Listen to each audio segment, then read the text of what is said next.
नमस्कार, आपण पाहतात JN न्यूज. पाहूया सविस्तर बातमी. पीडित मुलीच्या अत्याचार खून प्रकरणी खासदार विशालदादा पाटील यांनी लोकसभेत मांडले प्रश्न. जत प्रतिनिधी. जत तालुक्यातील करजगी येथील 4 वर्षाच्या मुलीवर अत्याचार करून खून करण्यात आला. या घटनेमुळे सांगली जिल्ह्यात नव्हे तर महाराष्ट्रात एकच खळबळ उडाली आहे.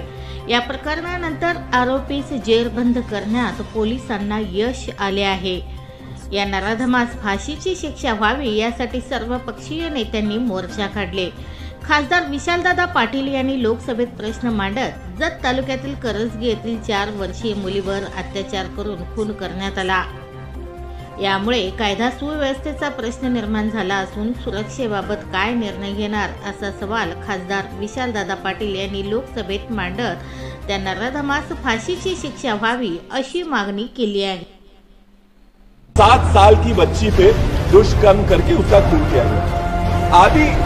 Abi, have we not as a society failed this girl? Have we all not failed? Where is the provision for security? Madam, there is so much more I want to talk about, but I understand and I'll allow. And thank you so much.